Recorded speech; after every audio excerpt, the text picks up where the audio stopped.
isn't working. That's a bit poo. But I thought what we'd start off with is an unboxing. Now, I ordered this recently from Front Rank. Now, they are an excellent company. Highly, highly recommend those bad boys.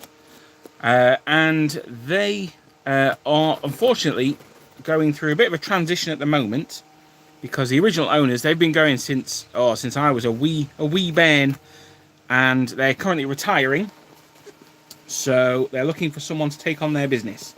So anyone with a spare $250,000 who's looking to get into Napoleonic figure manufacturer, then definitely hit them up. But hang on, sorry, I'm just trying to work out how to sellotape this box shut. There we are. Well, one thing I can give a review straight off the bat is it's very, very well secured. There ain't no figures falling out of here. I can guarantee that for you. Oh, does that work? Right, cool. I'm aware I don't want to leave the screen too plain for too long.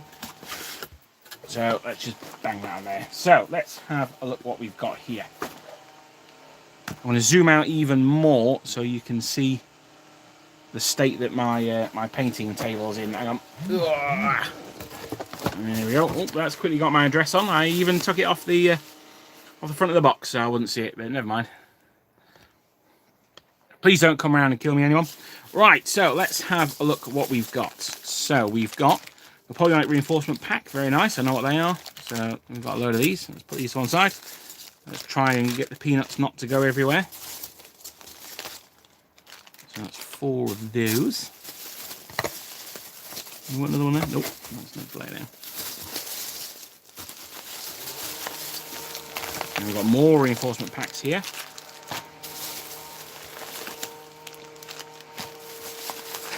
There's a lot more reinforcement packs than I remembered there being. That's good. That's good. Let's go this way. I'm desperately trying to stop all the peanuts going everywhere. There's one that's just escaped. At the bottom, we've got a ton of horses. So what I'm going to do is I'm going to take a few of these.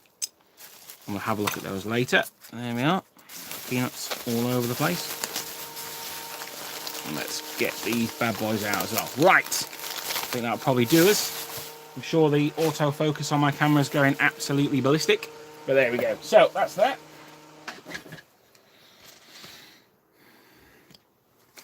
Get rid of these. So let's have a look. Well, the first thing first is these. So these are the Front Rank horses. Let me get that in the shot there. Now, as you can see, the way Front Rank do their horses are, you've got the tack. Now, I will say, before I get any further, I don't know anything about horses. So if I use the wrong equestrian term, then please forgive me. I just don't know anything about horses. But we've got the bridle and the head stuff there. And we've got the reins there and the rest of the tack. Top marks there, packaging and protective figures in the post. Absolutely, there's no problems with that. That's for sure. Now you can see this one's got quite a bit of flash on actually. Now these molds, I'll just pull it off. These molds are very old, so I'm not entirely surprised about that. It's just one of those things, unfortunately. There's a bit of pitting on the back of the leg there. Let me check on this side here. Not so much on there, maybe a little bit on the foreleg there. Now pitting is where the metal, it leaves almost like smallpox scars. I know that's a rather obscure reference there. But it leaves like very small little blemishes in the metal. And again, it's another example of quite an old mold. Nothing necessarily wrong with it in of itself. It'll probably be covered with paint, so it's not the end of the world. But it's just something to perhaps be aware of. If you're using lighter contrast paints, for instance, then that will show through. I may have to use oils on these just to cover any pitting that's in the figure. So there's that as well. But overall, the pose, not too bad. It's this one's sort of advancing cautiously. He's got like the one leg, so he's not too bad. I tend not to go for the galloping ones unless I'm getting charging figures. And I don't tend to get charging figures that often. So I tend not to. I've got a couple of soldiers here as well. Now this chap here, he is a Bavarian Chevalier standard bearer. So I don't know if Bavarians carried their colours into to battle with them. Don't know. Mine certainly do. So that's all. That's all that matters. Again, I mean, I don't know if you've anyone who's not seen front rank figures before. Let me get the camera down in there a little bit. So there we go. He is absolutely phenomenal. He's going to paint up beautifully. The detail that's on his sash here. Let me just get my brush to show you. The detail that's on his sash here, the cross hatching, that's going to paint up wonderfully. That's going to take a wash really, really nicely. He's got his saber down there. There's even, I don't know if you can see it in the light. It might be too light. Oh no, you can just see it. The actual the handhold, I guess, the hilt has the banding around it to give you extra grip. That's all modelled on as well. His cartridge pouch there is quite nice. No emblem on there. Now, I don't know if the Bavarians had an emblem on their cartridge pouch. If they did, I'm slightly disappointed that they haven't put one on there. He's got the lacing off his cross strap there. That's very nice. And he's got the detailing on his helmet as well. On his Rupen helm. Is this a Rupen helm, or is that the earlier type that they had? And it's even got the... Sorry, I'm just going to have to get this close up to my eyes. Hang on. It's like NR on his helmet plate there. Let me just turn it out of the light a little bit. You might be able to see it better. So really, really pleased with him. He's got a nice wide hand. What I'm probably going to do is I'll probably end up bending it, to be honest, because at the moment he's going to be holding the flagpole out at the base like this, and that's not going to be great. He's certainly not going to rank up very well. I need him to be like holding it like this. So he's got a nice wide hand cup. He can hold that quite easily. And then trumpeter, I've got him as well. He's got the nice falling plume down the side there, as opposed to this guy's more blossoming plume, shall we say. Now, I normally keep them on the tabs for painting purposes, but I've got a load in a second. I'll fit them onto the horse, so we'll have a look. But yeah, again, really nice. The braiding on his trumpet cords there, nicely done. The hand is a little bit big. I mean, he's got an absolutely humongous hand. If you think that's about there on the bristles, it's sort of twice the width of his other hand. But whatever. I mean, that's the least of the problems. Really, really nice. Really pleased with him. Again, a little bit of pitting on his leg, but nothing that a bit of scraping and filling won't solve. As for the fit on the horses, I've got some Bavarian cavalry already. That's why I ordered these guys, was to go with my existing ones. Where are they? This is the level of preparation that you come to expect from for a channel as professional as this. Here we go. So this is just a Bavarian trooper. I'm actually going to cut his tab off now.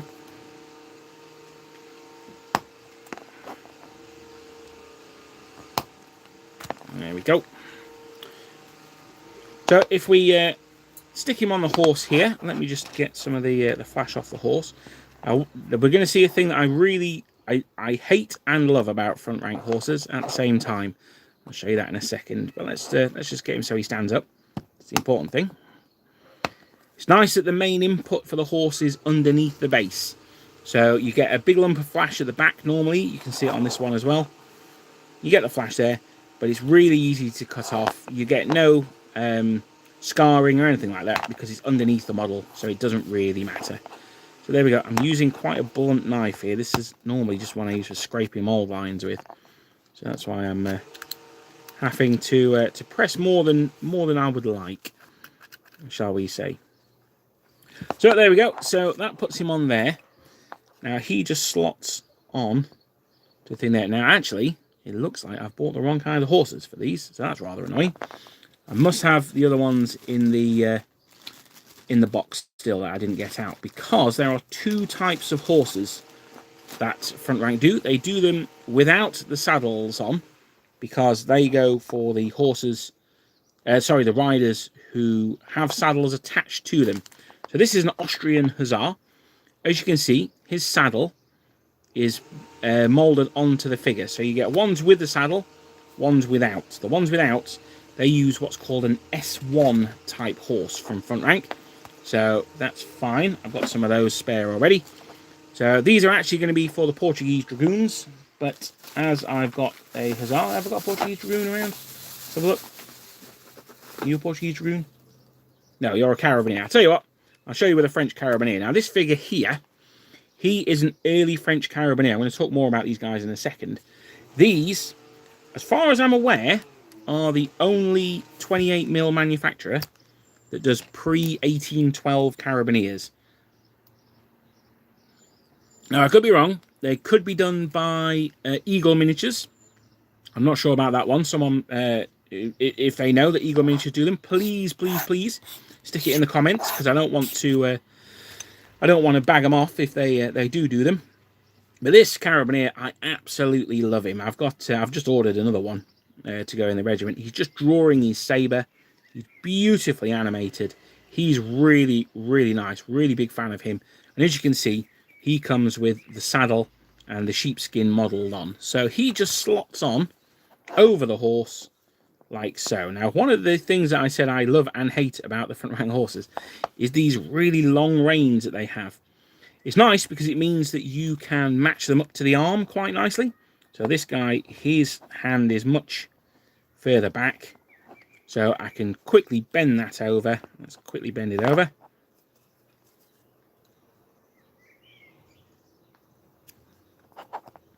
Maybe down a little bit as well. There we go. So I can quickly bend that over, and it actually looks like he's holding the reins in his hand. Really, really nice. Really big fan of that. The problem is when you forget about it, and you've painted the whole model, and you come to glue him on, and you're like, oh shit, no, his reins are too long. I've done that more times than I care to mention. I've got two, let me use these. I've got two 7 Years' War armies that are entirely front rank, and my lord, the number of times I did it with them, you would not believe. Now, the Carabinier is a wonderful pose. Yeah, he really is, Martin. He's an absolutely phenomenal figure.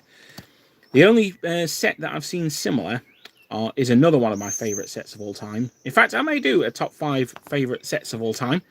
And it's a Perry's set who do Cuirassiers at Rest. I absolutely love that, that line. I think I've got about 24 of those guys.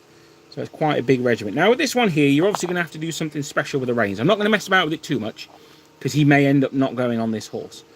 But as you can see, the saddle fits the horse really nicely. There's a little bit of a gap there, but I don't think that's the end of the world.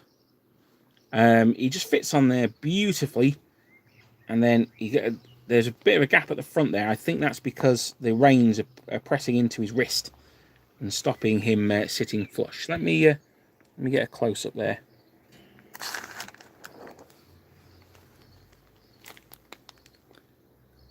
So I'll just wait for the camera to correct its zoom.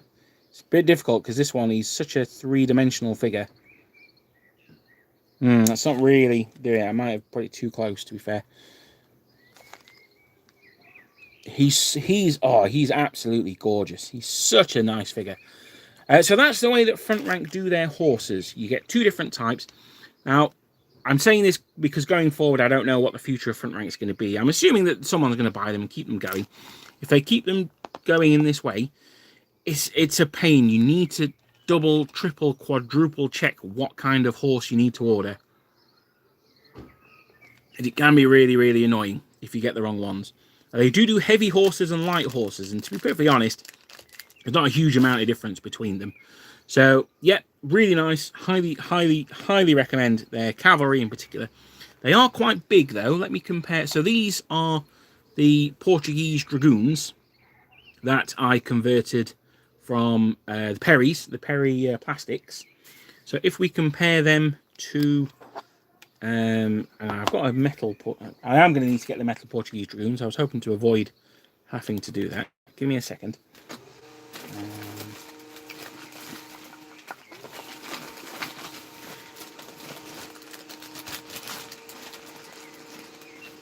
So here is a front rank Portuguese Dragoon. There's his horse to go with him.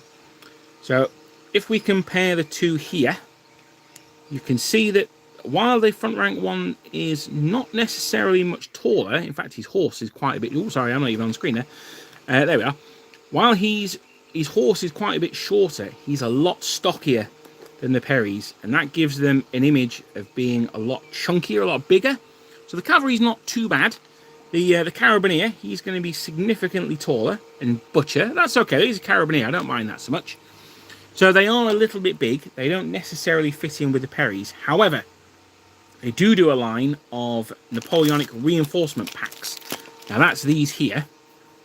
Now these are infantry. Now again, this is please correct me if I'm wrong, but I think that the front rank are the only ones who do Russian Guard, or specific Russian Guard infantry. I'm not talking Pavlovskis. I'm just talking regular Guard. Now, there's not a huge amount of difference in the uniform. It's mostly two, like, collar boards, as I call them. I'm not sure what the official name of them is. If you think like World War II German generals, they've got things that look like a farmer's gate on their collars. The Russian Guard have something similar. Theirs is in yellow. So I'm quite looking forward to getting hold of them. Although there was a regiment with yellow facings, so I'm not quite sure what colour they're I'm not sure what colour their farmer's gates on their collars were. Now this is a reinforcement pack. They only do one type of these for each troop choice. So this is the Russian Guard infantry one. And as you can see, you get 6 unique poses, 6 different poses. And that's really nice. One of the problems with, I say 6 unique poses, it's actually 3 unique poses in this case, or perhaps 4. I'll go through and inspect them in a second. One of the problems I've got with front rank is they do a figure, usually. So something like French Guard infantry, they do Old Guard, March Attack, and that's it. There's one sculpt for French Guard March Attack. I've done my Italians with those figures. It's a lovely sculpt, don't get me wrong, it's really nice, but it just does mean you've got 36 that look exactly the same. And that's a little bit lame, I think.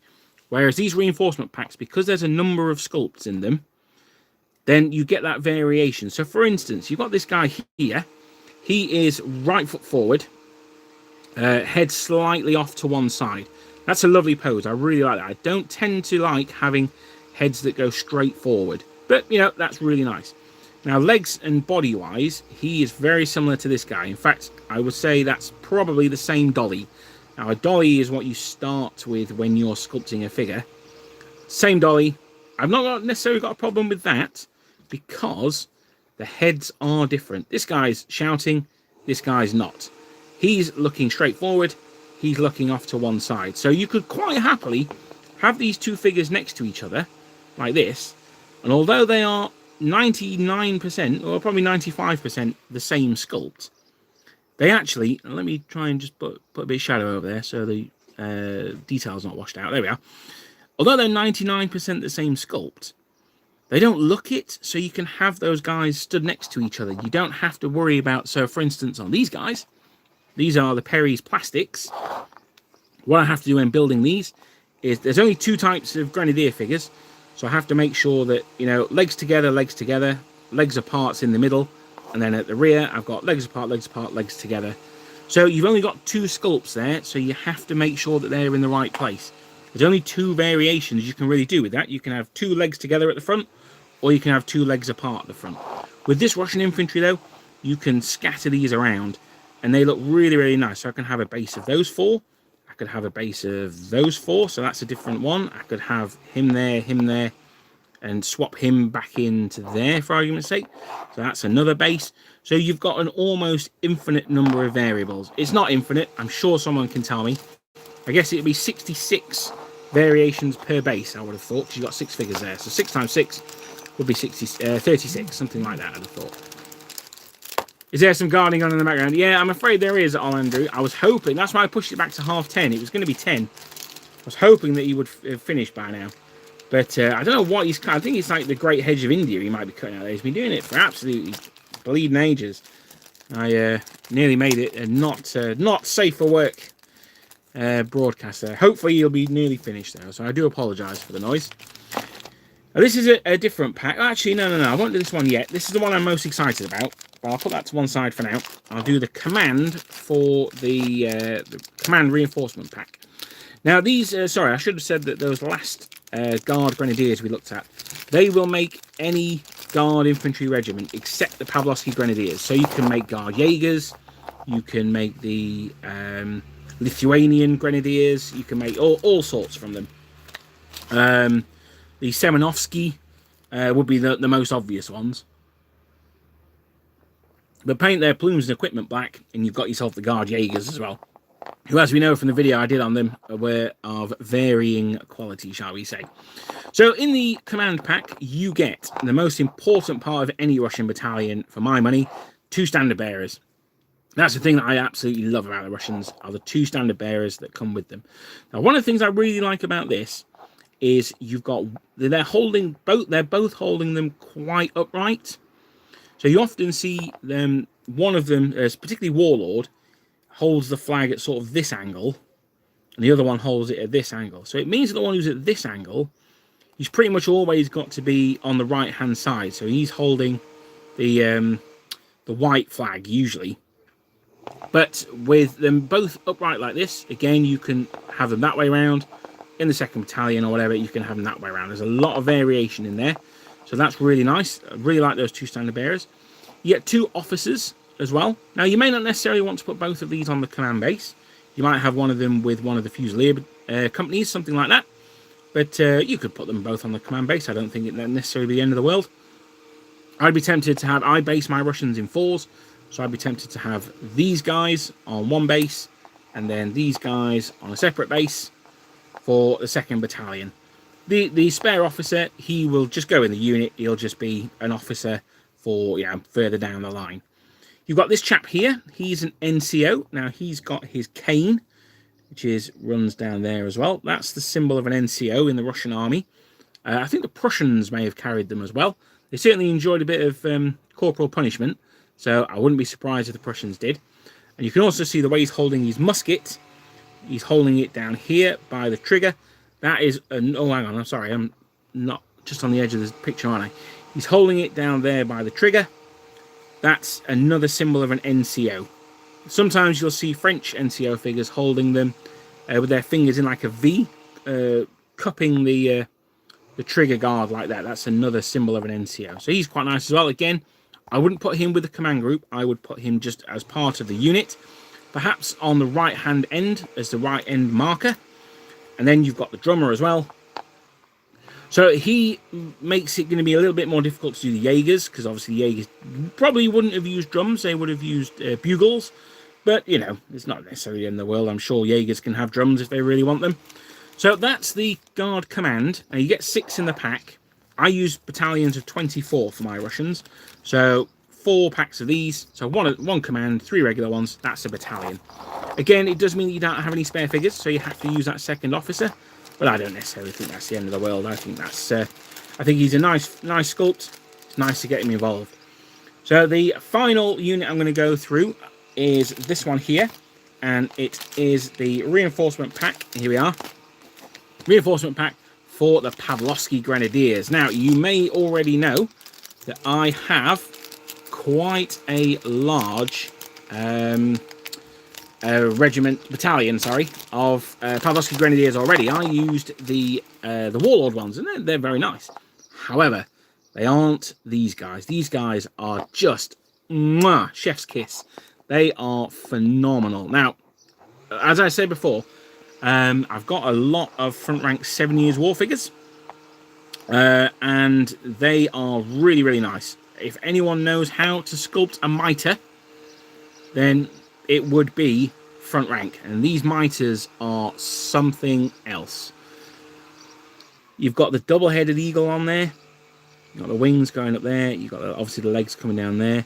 You've got AR at the top of the front plate there.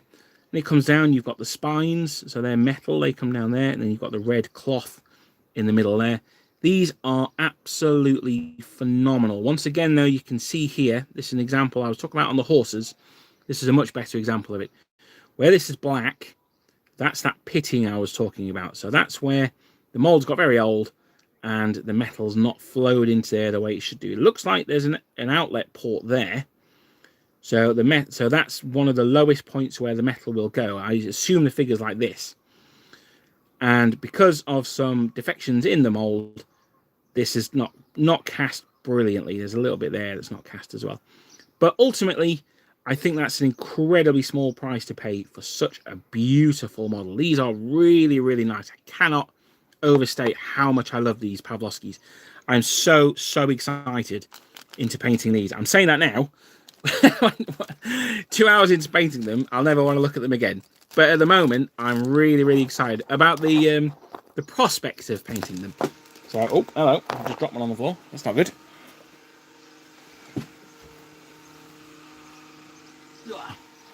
Again, with these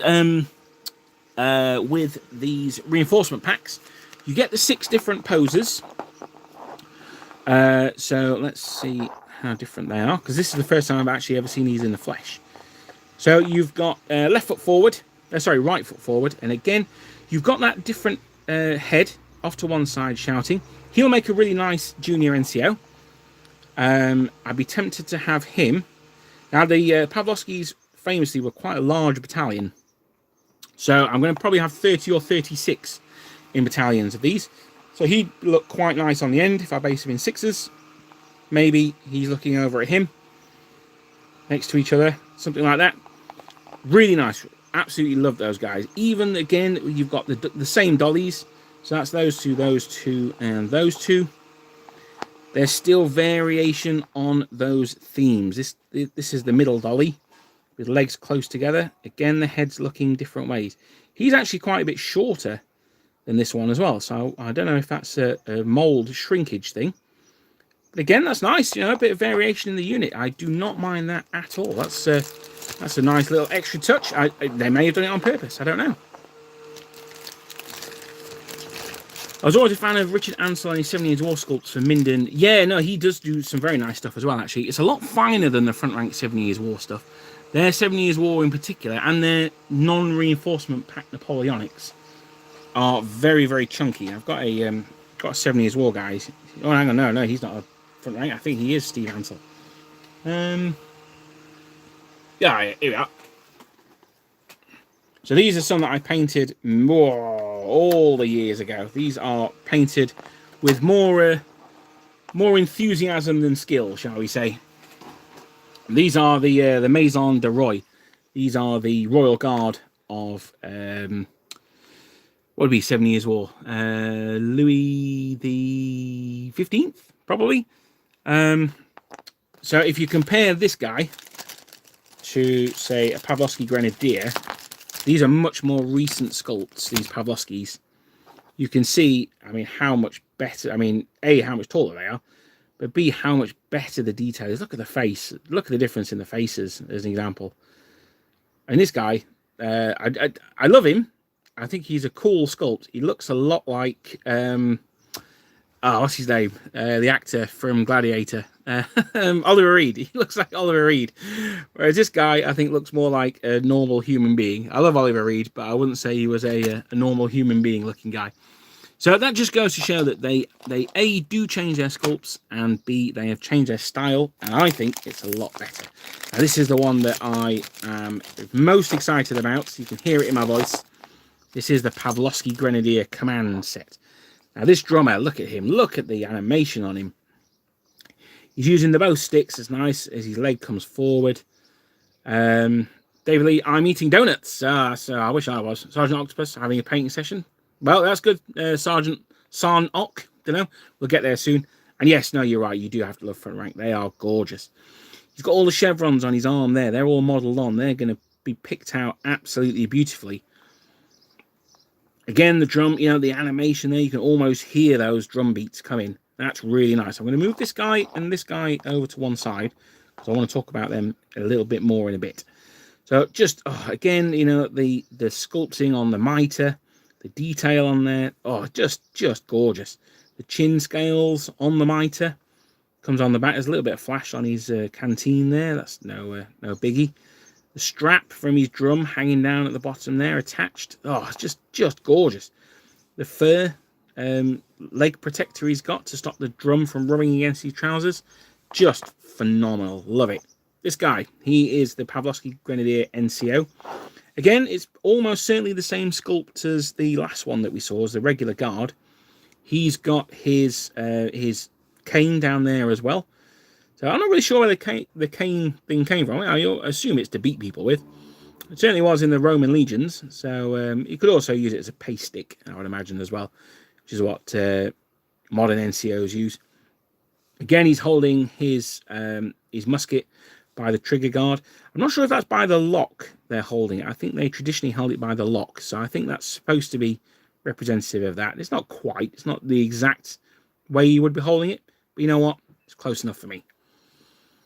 I think front rank matched up quite well with Foundry. I'm surprised by that brushing quill because I find Foundry very, very small. But I'm not saying you're wrong. I just find them quite small.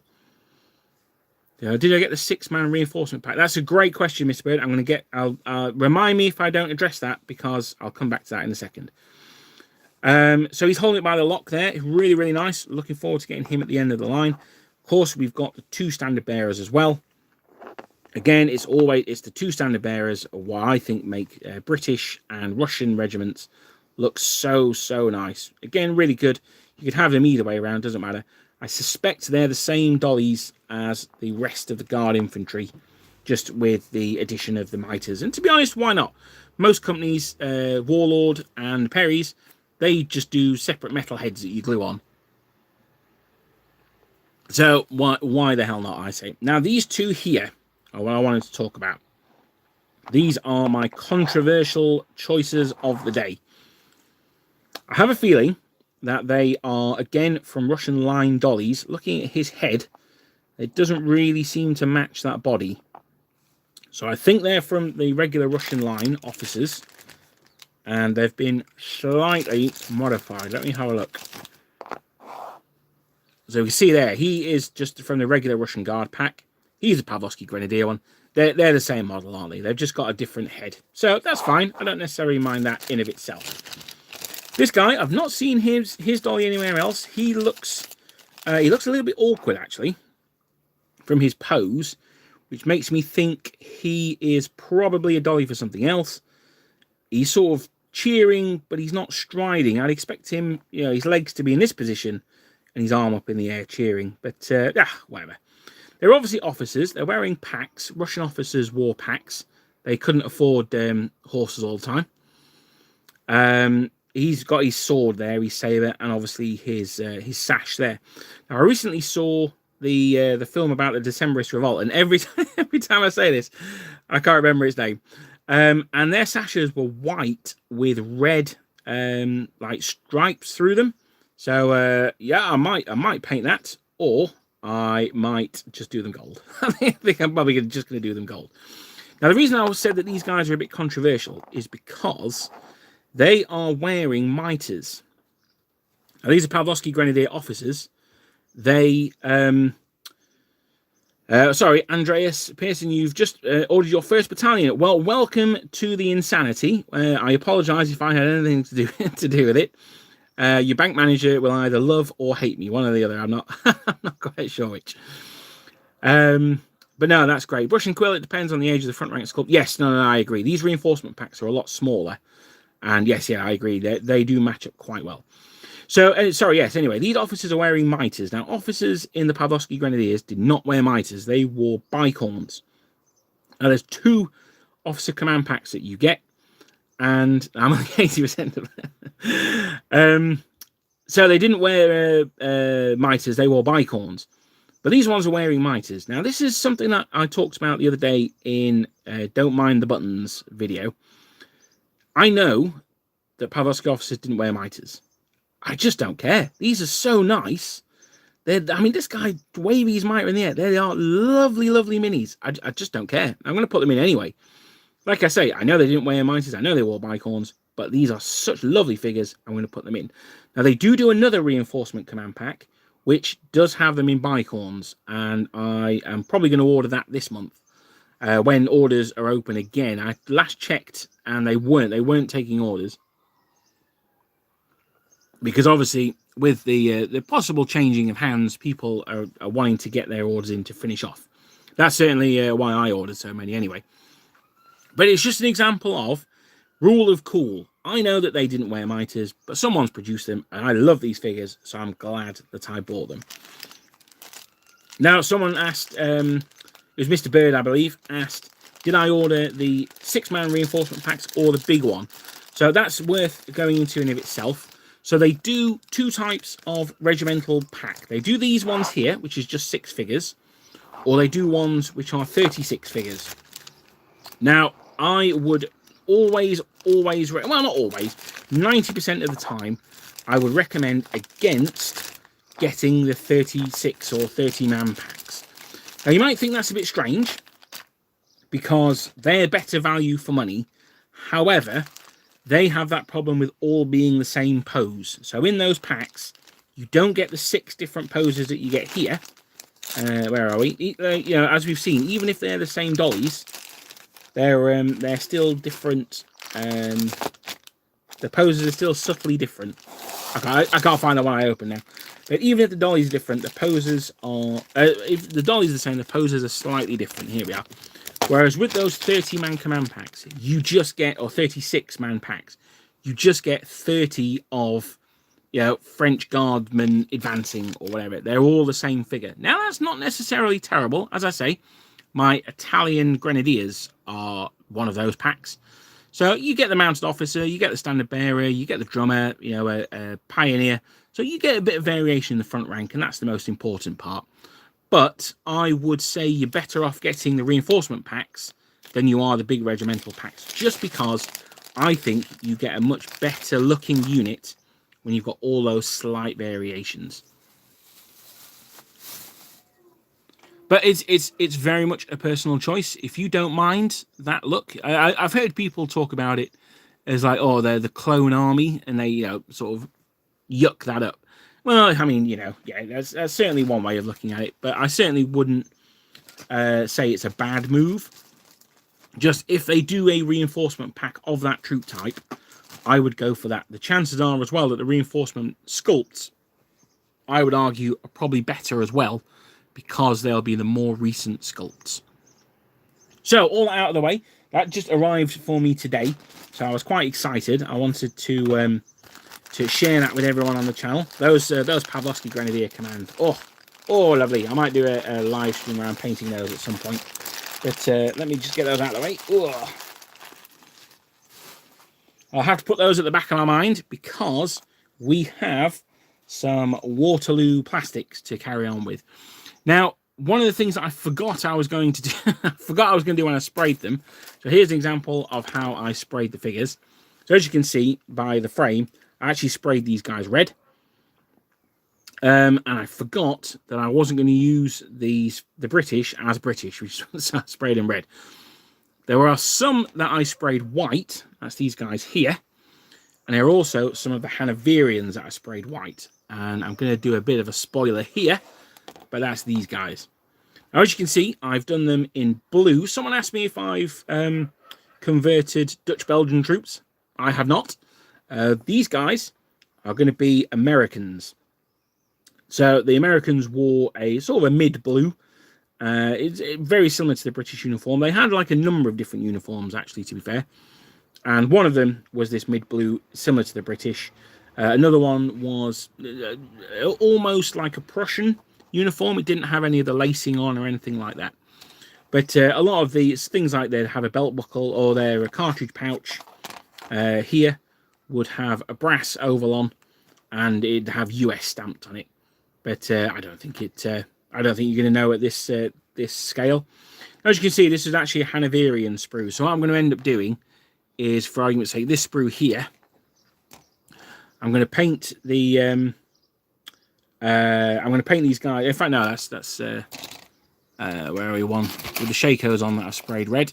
There we are. So this one here, you can see I've done the yellow facings. These guys are going to be Hanoverians. So these figures are going to get these heads, and these heads are going to go on these figures. I've used the contrast paints on these. I've used the contrast on the grey. I can't say as I'm hugely proud of it. I don't think it's gone particularly amazingly, but that's probably because I undercoated them red and then re-undercoated them white before putting the grey on. So that's probably my fault, to be honest. I shouldn't complain too much. Here you can see I've done the straps and the lacing on there. I've done that using the white that I didn't bring up with me. That's annoying. I did that with Clorox white. And the idea there is so I can do the highlights with my manky old skull white that I've got here. So let's have a look.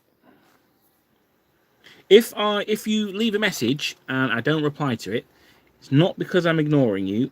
It's because the way this normally works is I'm shooting it on my camera, and I do get the messages come up on there. So sometimes I see them, but the way I normally do it is I also run the live stream on my laptop as well. And for some reason, the laptop is saying an error occurred. Please try again. So not quite sure what's going on with that. Let me close it and open it up again. So if I miss the chat, then I do apologise. Americans at Waterloo. I'm fairly sure. Yeah, I'm fairly sure that Mel Gibson will do a film.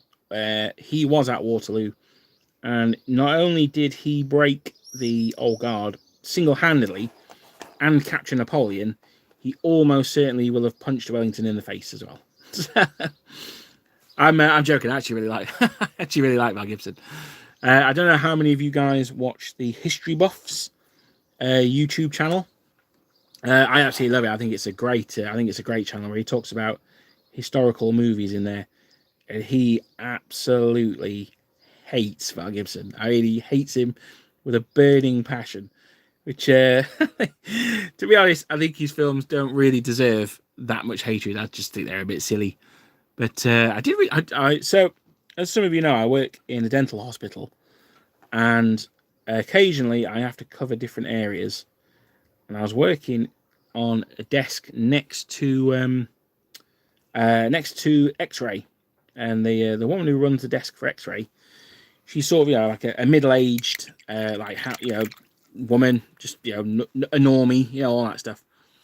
And we were talking one day, and she went, "Oh, Tim, I saw a film the other day that I think you'd like. It's called Heartbreak Ridge." And no, not Heartbreak Ridge. That's the Clint Eastwood one, isn't it? It's called what's it called? The Mel Gibson one in the World War II. It's that one anyway. And I was like, if you'd have said to me, if someone said to me, "Give me 1,000 films that Jane will recommend to you for you to watch, Tim," then Mel Gibson's World War II epic would definitely not have been on my list. Right, okay. So I can't get any picture. So I don't know if you can see what I'm doing. I mean, hopefully not. Looking at my painting, but I do have the chat up now, so that's good. So I'm gonna just quickly scroll back and have a look at what people have said. Tazev says, if I'm not mistaken, the Royal Marines Slow March is the... Oh, see, you're doing it like when I do this, I have to break it down phonetically. You've written it all in one go. Preobrazhensky March. There you go. That's as good as you're getting. Any ideas why that is? I don't know, Tazev. I would guess, and this is an absolute 1,000% guess, that it might be something to do with the Crimea. I don't know, though. I don't know. Steve Beard. Hi, Tim. Hello, Steve. Mr. Wibble, Sergeant. Yeah, absolutely, yeah. I think it probably is Sergeant Punishment, but don't call me Shirley. There's an aeroplane joke for you there. Hello, David Lee. I was always a fan of Richard Ansell. Yeah, no, we've already been through that. Yep, he's great. Sergeant Octopus. That's cool. I've been through the 6-man reinforced pack of 36-1. Greetings from Oz, Yavok. You are up late? Yeah, I want to say late. I was on Frontline website a few days past, and they completely stopped taking any new orders. Yes, no, they had. I think people such as me went into a bit of a panic, and we ordered stuff to finish off our unit. I've got 4 sandwich bags next to me, absolutely rammo with front rank cavalry figures. I don't have the horses to go with them, so I'm desperate to get all the horses before they disappear, or before they potentially disappear. Although I'm sure someone out there will be making horses to fit front rank figures as we speak. Grandad's Art Space. As far as I'm concerned, a soldier will wear whatever he needs or finds in battle. So I include whatever I like when it comes to bits of uniforms. Absolutely right. 100% right. Even today. So there's things. So even say soldiers call stuff Gucci, and that's because they go out and buy all their own equipment because the equipment they get given is not great. Well, not in the British Army anyway. When we had the invasion in Iraq in 2001, the 2001, 2002, and not the Gulf War, although it was probably a problem in the Gulf War as well. The boots that we issued to our troops wouldn't survive the desert. They would melt in the desert heat. So that's the kind of level we're at in the British Army. We have boots on troops sent to the desert that melt in the heat. So, so that's about the limit of where we are. So yes, no, they absolutely will buy, steal, acquire their own kit. I've got a really nice West German Army pack in my cellar, which we're actually clearing out this weekend, so I'm thrilled about that. But yeah, no, I've got a really nice. Oh, is it Dutch? It might have been Dutch actually. I think it's West German though, and that was much better than the British one. Although the British one was quite nice. It was like two pockets that you could combine or separate, and when you separated them, they would zip onto the side of your Bergen. It was actually quite a good system, but the German one was way better. It was way more comfortable. I think it was quite expensive though. I think it was about 40-50 quid, and this is going back 20 years. So I don't know how much they are now, but no, but much better. Right, let's have a look. Andreas Pearson, with his first battalion that he's ordered, has gone for British. Good man. As we know, the British single-handedly won the Napoleonic Wars, so that's that's good. As almost always when doing historicals, and tea's been important. Whoever's been one box of Perry's. No, that's a really good. That's a really good start. One of the things I really like about the Perry's box is that you get both the Peninsula and the like the Waterloo campaign. So you can order them, and then you can decide what to do after you've got the box. Personally, I would suggest the Peninsula War, but even more of a suggestion than that would be do the campaign that you are most interested in. If you're most interested in Waterloo or 1812 or the, I don't know, Egypt expedition, that's probably different.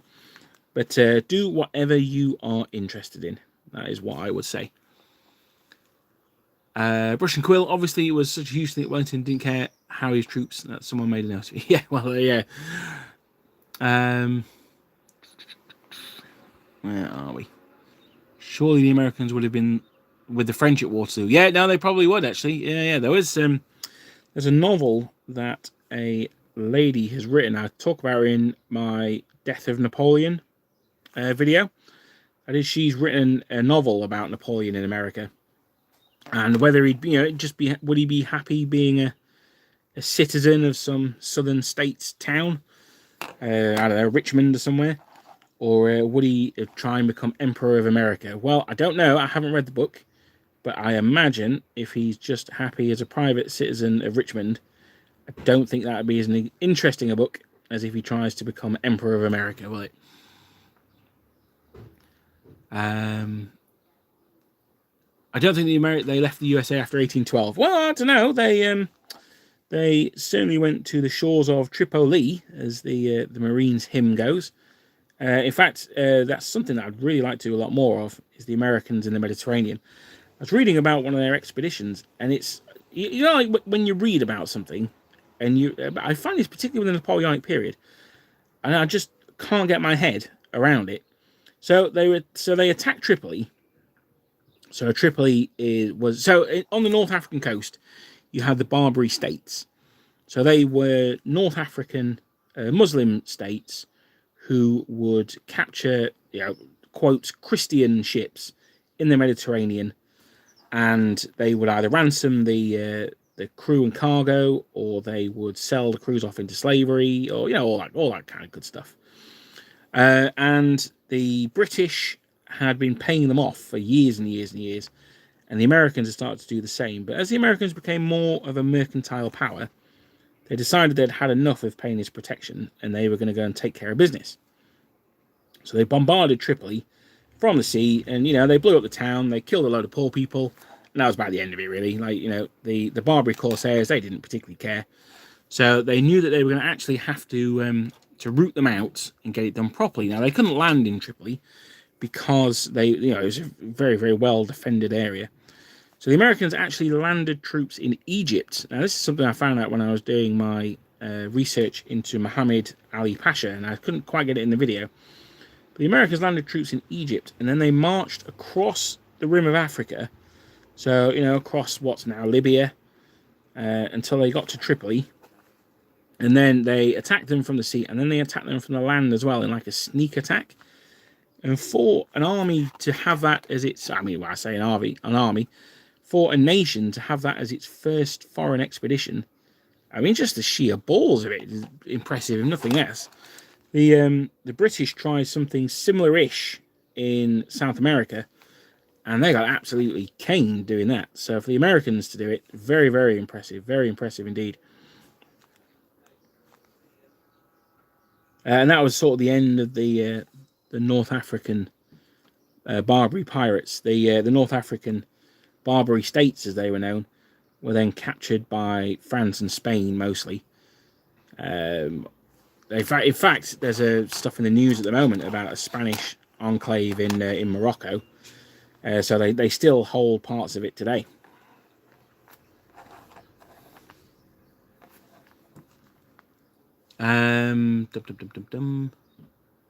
Yeah, totally ignoring. Yeah. So Mark T, the Americans defeated the British at New Orleans. Yes, no, well, yeah, grumble. Yes, no, they did. And the great tragedy of the Battle of New Orleans is that the war had already ended. Just news of the peace hadn't got across the Atlantic yet.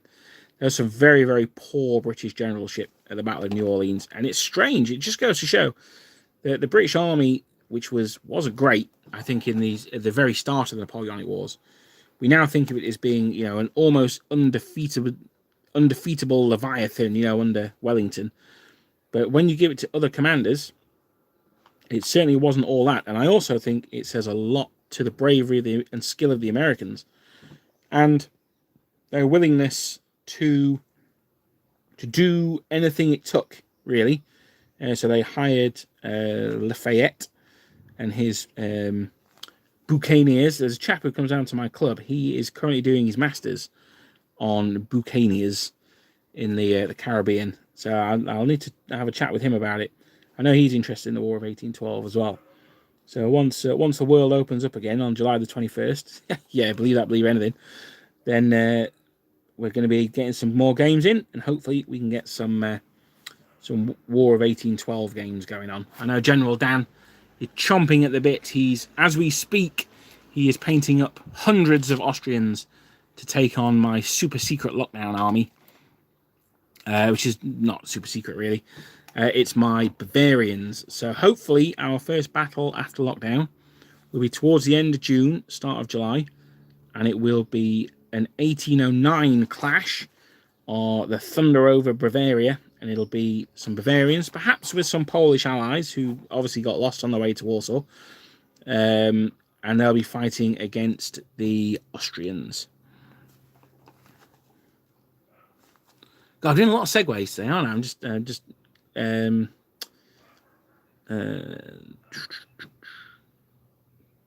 what's it called when you just free thoughts, and that's what I'm thinking of. Zev, I forgot about the Crimean War. I've been thinking about this. I don't know, mate. I honestly don't know. But that sounds like the kind of thing that they could have done. But if anyone knows, please bang it in the comments, because that's really interesting. I didn't know that. I do like the sort of the traditions of the British Army in particular. I always find them very interesting.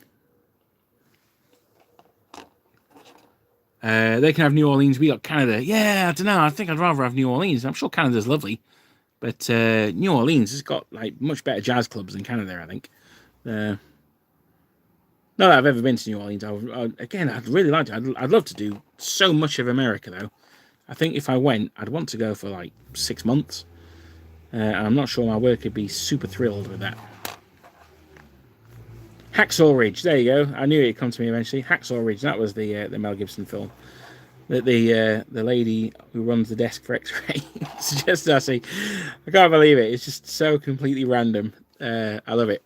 When I got COVID, I was off obviously for like 3 weeks with that. So I was like, I better watch it because I can't go back and say, oh no, I've not had time when I've just been off work for the last 3 weeks. So I did watch it, and we had a good old discussion about it. It was good. Didn't we send Marines to Russia to ally with them during the Napoleonic Wars? I don't know. Possibly. I know we tried to sail through the Bosphorus, and the Ottomans were none too thrilled about the idea of that. So, I mean, it's possible. I don't want to say we didn't, because I don't know. Certainly, we could have done. It'd be a really interesting what if it didn't happen. But it may well have happened. I honestly don't know. Anyone who does, please bang it in the comments. Films are purely work of fiction. We shouldn't really fret the historical inaccuracies. No, that's true. I mean, again, I don't know how many of you guys watching are in Britain, but we've got quite a big controversy at the moment, which is, so Channel 5 is one of our, we have 5 TV channels in this country. We've got like Sky, which is a bit like cable. But Channel 5 is the newest one, and they're not always the best. They do have quite a lot of historical documentaries on, but it's always, this guy has finally discovered the secret of the Sphinx kind of documentaries.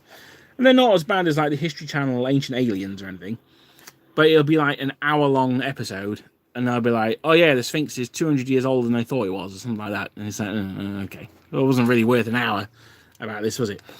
So that's the kind of stuff that they put on, and they are doing a series on Anne Boleyn, and I can't remember what the actress's name is who's playing Anne Boleyn.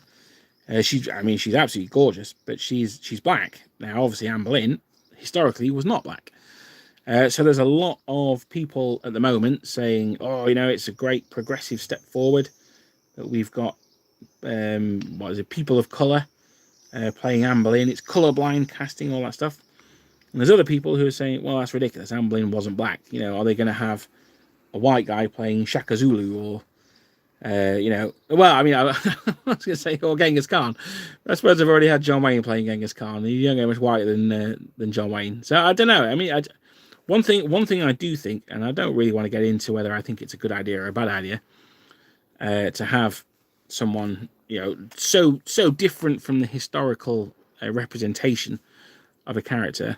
But what I do want to get into is whoever decided that bit of casting has just saved Channel 5 millions of pounds in advertising and marketing, because it's all over the papers, it's all over the Twitters, and the casting for exposure of the program alone is absolute genius. It really is. That I think the first episode. So Channel 5, it's not the most popular of the channels here in the UK, but I would be very, very surprised if this doesn't set a record for viewers of that channel. I'd be very, very surprised. I think a lot of people will be tuning in to either say how stunning and brave it is, or to say how disgraceful it is. But that first episode, I expect to get a lot of viewers. So yeah, it's interesting. We're sort of having this discussion about historical accuracies in this country right now. It's airing on Tuesday, so it's very prescient at the moment. I mean, one thing that I when I initially heard it, I was like, okay, was Joaquin Phoenix playing Napoleon. Now that seemed a very, very odd one to me, but I think we'd be daft to write him off this soon. I think he's a very, very good actor. I really liked him in Gladiator. It was the first thing I saw him in, and from then I've really liked him. Obviously, he was phenomenal in Joker. So I think, I think it's going to be interesting. Anything that makes Napoleon a bit more mainstream is good. I think the title kit bag is absolutely appalling. I don't know who came up with that title, but I mean, I get it. Every soldier has a marshal's baton in his backpack. I know where it comes from. I just think it's a terrible, terrible name for a film. It's awful. Hopefully that'll change before it comes out there. These things often do. Blue Harvest was the working name for Star Wars, I believe. So I think Star Wars is a lot better than Blue Harvest.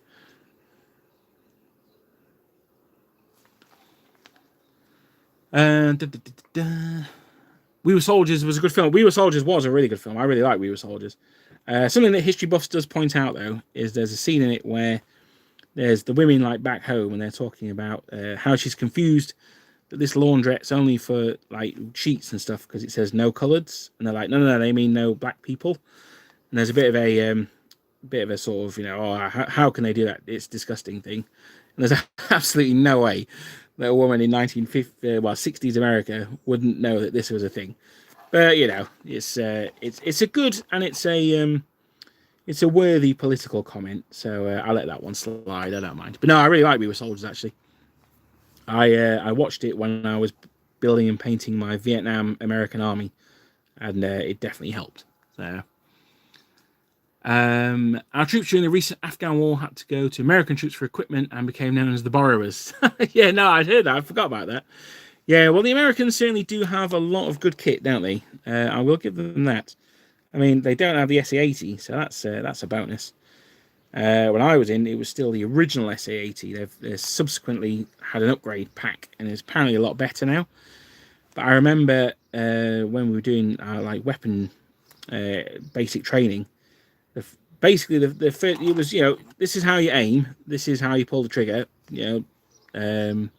pull, don't squeeze, don't pull, all that stuff.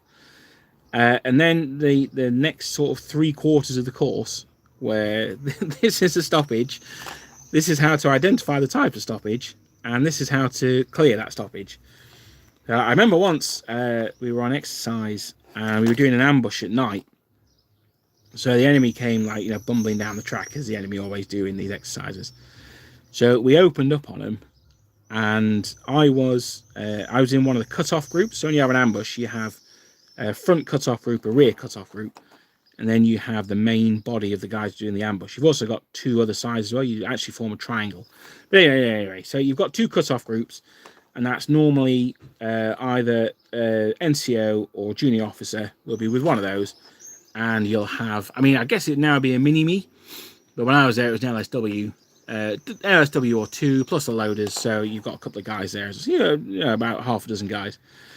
So we opened up, some of the guys broke past our group. I fired one round, then my weapon jammed, so I went to cock it. Now, with the SA-80, you use the empty cases, eject out the right-hand side, but you use your left hand to do all the operations. So I reached over the weapon and grabbed what I thought was the cocking handle, but it was in fact the spent shell case that was sticking out at right angles because it had been caught between the breech block and the back of the hole. So my thumb and forefinger grabbed this red hot casing. Oh man, that was very, very painful. So I remember that. So I did manage to clear the jam in the end, though. So I got it sorted. But yeah, apparently the new SA-80 is a lot better. Is the take home from that story? Plus the SLA kept jamming. Well, that's the SA-80. Yeah, no, it was terrible. Yeah.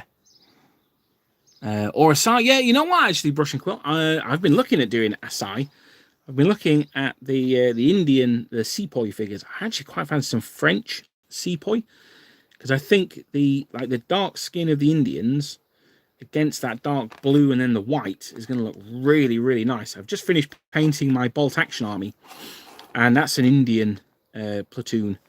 Because I think the Indians gave an absolutely great service during World War II, and they're often forgotten about. So in order to readdress that balance, I decided to get myself an Indian company for Bolt Action. So yes, now Asai is definitely a battle that I'm interested in looking at more in the future.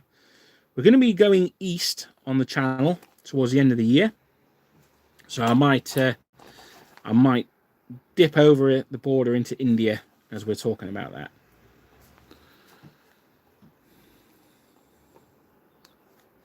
They bombed out, killed a load of poor people. Well, there's no problem for the Barbary Corsairs, is what I'm saying. The actual people who were the people doing the stealing and the pirating, as is always the case with these things, it was the poor civilians who bore the brunt of it.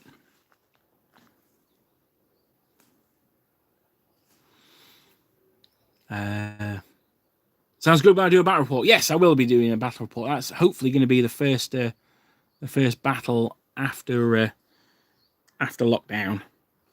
Will be the Austrians versus the Bavarians. Do you think painting these Brits as Dutch Belgians works? It's my latest project, and I'm starting to doubt it a bit. As Brush and Quill says, so Felix, as Brush and Quill says, we did supply the uniforms. We certainly did. I see no real problem with it whatsoever, to be honest. I think the main things that might be different is probably the Shako plate. I assume that's different from the British to the Dutch Belgians. But if you used covered Shakos, which is what come in the Perry starters, in the Warlord set, then that's not really a huge problem. Again, the American Shako was different, but because I'm just using the covered ones, it doesn't really matter. You're not going to be able to see the plate anyway. Choice of colours is great. Oh, cheers, the Demon. Yeah, it's I'm using mostly the contrast paints these days. It's just so much easier. The yellow, so on these guys, I'm still using the old system of Avalan Sunset, and then I use the very old Sunburst Yellow. Now this is a real throwback paint, but you don't tend to use that much of it because you only use it for highlights. So I use it a lot, only in very, very small quantities. So that's still going for me. But these guys, yep, happy with them so far. The reason I've not painted the collars, now this is one of the things I really like about Warlord, actually, when I soapbox a minute here, is because the collars are separate to the bodies, you can really get the paint in there really nicely. Most collars in the Napoleonic period, they had like piping, so that'd usually be white or something like that. It's much easier to get it when it's separate than when the collar's on the body and you glue the head onto the collar. So that's a plus for Warlord. It also makes head swaps. But it can make them easy, it can make them more difficult. It's easier if the head that you're putting on's also got the collar on. But if it doesn't, then it can be a lot more difficult. So it's sort of, gives with one hand, takes with the other there. So I've got these guys. So these are undercoated white. These are going to be turned into Americana. And I'm using Ultramarines blue. Now, I said to you before, when they separate, they get the lighter colour at the bottom here. It's often white. You need, one of the first things I was told was you need to make sure there's no white there whatsoever. So I'll give that a good shake. While I'm reading the comments, Damn Jan, do you reckon Russian 1809 Grenadier Shakers could work for Prussian Foot Guard? I'm not a super expert on the Prussians, if I'm honest. I certainly know that late on, the Prussians had a huge re-equipping of their army in I want to say 1816, it might have been 1820. They were a lot more like Russians then. They just didn't have the scoop out of the middle of the Kiewa. But overall, I would say yes. And the reason I would say yes is, despite not being a super expert on the Prussian Foot Guard, I can't imagine anyone noticing that there's that much difference that they would make a fuss, to be honest. David Lee says, I've been reading into The Jaws of Death, British Military Blunders. Oh, I've got that somewhere, actually. The author talks about how the British Army under anyone other than Marlborough and Wellington did not perform that well. Yeah, it's interesting, isn't it? I wonder how we assume that the British are these sort of, great guys led by great generals. But I think, those two, and while not mutually exclusive, they certainly, one covers the other, doesn't it? If you've got top grade troops and average commanders, then it won't always necessarily be that you're defeated, and it's vice versa as well. So I don't know. Yeah, no, it's an interesting one. Certainly, the British had their fair share of disasters, even in the Napoleonic Wars. I can never pronounce it right. The Walcheren campaign, is it the one that was in the lowlands, the Netherlands, in 1799? Or as I said, the attack on South America was a bit of a disaster. Certainly, the Egyptian expedition was an absolute disaster when they got massacred by Muhammad Ali Pasha's troops.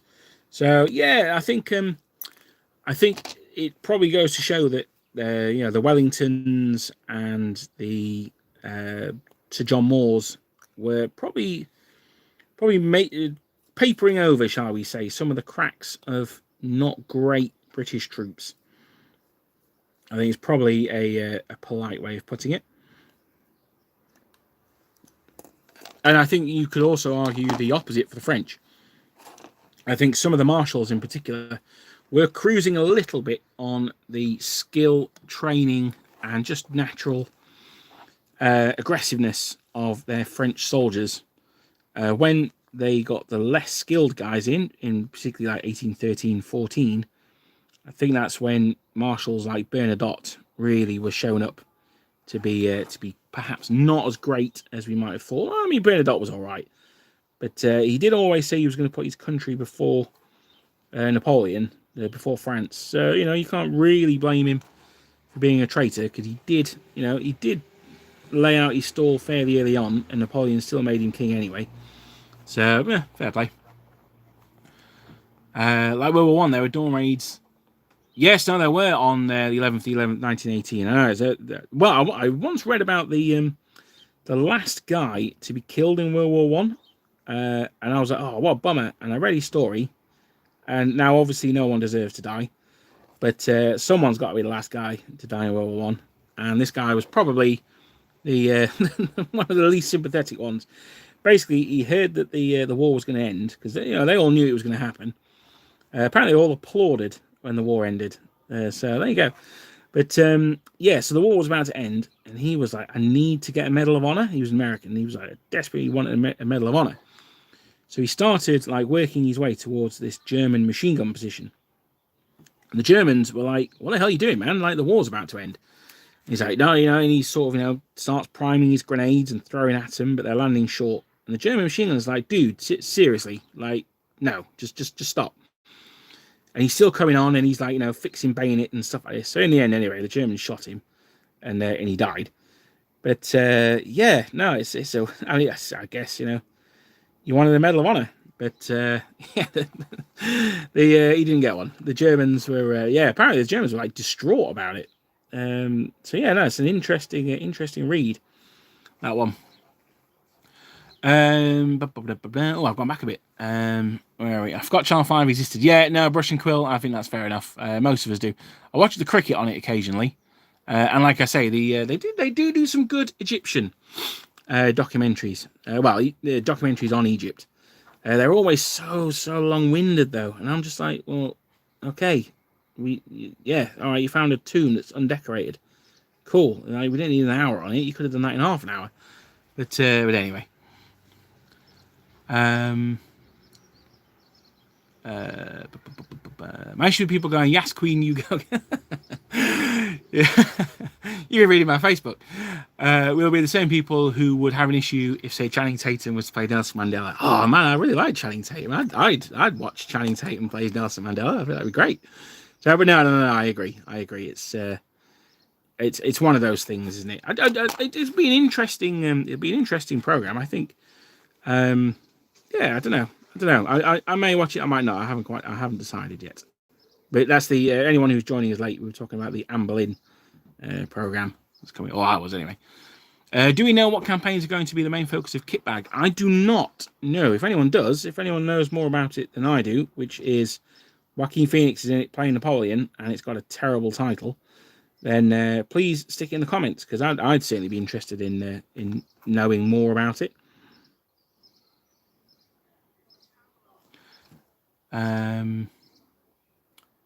Peter Collins says SA-80 Mark 1. Yeah, well, I don't know. I think it was like the Mark 3 or something. But yes, no, the original super crappy one. Yeah. Brush and Quill, my stepdad's best mate, was in the Henry V documentary. Oh, cool. Oh, that's good.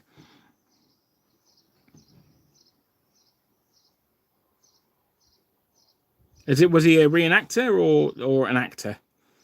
Either way, that's pretty cool, man. Have I? No, no, that's cool.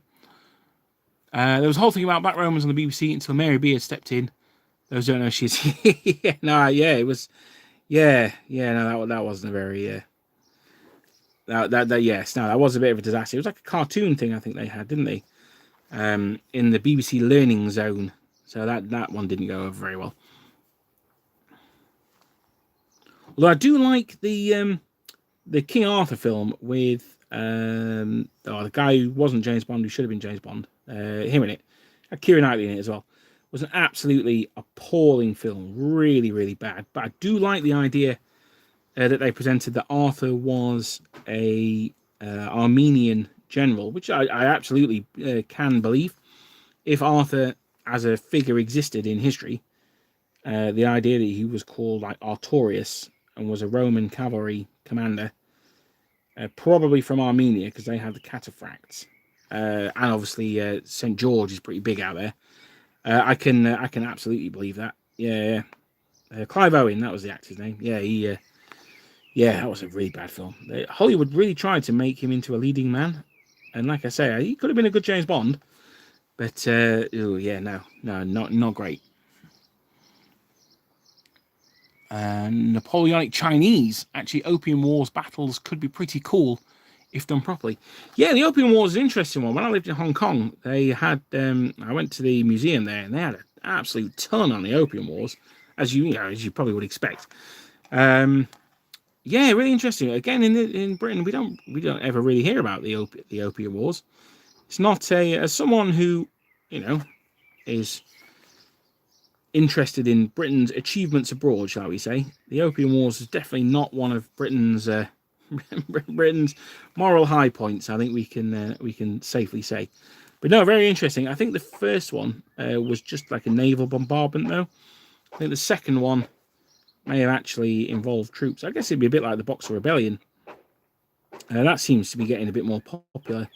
There is talk of Wargames Atlantic bringing out plastic Boxer Rebellion troops, which, if they do, could be quite interesting.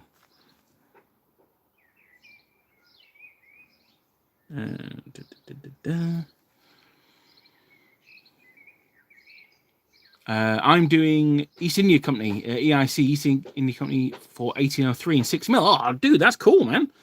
So, again, with the East India Company, you've got those, you can have local uniforms. Not Skinner's Horse, that's much later, but the forerunners of Skinner's Horse. These local, Western soldiers who would go out to India, find a company of mercenaries or whatever, and equip them almost like they're their own petty lords. Oh, that's cool. Yeah, that is really good. One thing I like about the East India Company as well is I'm not entirely sure how fair this is. But they're like, certainly now, I think it's mainly because of Pirates of the Caribbean, they are seen as the bad guys. So they're a little bit like collecting like SS for World War II or whatever. You've got the bad guys. Which, I think any game where you've got clear good guys and bad guys is always, it's always a bit more fun, isn't it? That's one of the reasons I collect, I've got an SS army for Flames of War, is even when I lose, I'm like, well, it's not the end of the world, is it? Wouldn't Americans have French Charleville muskets with barrel bands? Yes, they probably would, Mr. Bird, actually. They almost certainly would. I know the Charleville was very popular in America. But my counter to that is 28 mil, and is anyone going to know? No, I think the Brown Bess and the Charleville are, I think they're close enough at this scale that you wouldn't know. But yes, no, as a point of historical accuracy, yes, in fact, not only did they have Charlevilles, they actually really rated them. Now, in this country, the Brown Bess is a little bit of a totemic symbol, really. The brown bess is, I mean, Rudyard Kipling wrote a poem, an ode to the brown bess. So it's almost got like semi-mythical status. And we assume that it was much better than the Charleville often. But that's probably not the case. The Charleville was pretty good. You also had the French Fusil, which was quite popular as well, because it was shorter and lighter than the Charleville. So those American irregulars, you could quite happily make them with Charlevilles or Fusils, or even, I don't know if anyone's seen the series I'm doing on the Brunswickers. Very similarly to the early Brunswickers, a lot of them would have their own personal rifles and equipment they would use, which often would be of a higher quality and a higher standard than the government issued stuff. Because if you're paying for a weapon, particularly in those days, your father may well have fought in the American War of Independence. You may have fought in the American War of Independence.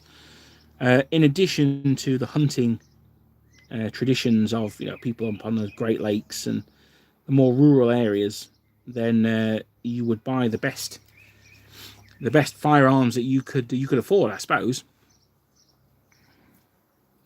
The Shakos themselves are different, so that's of the Dutch Belgian troops.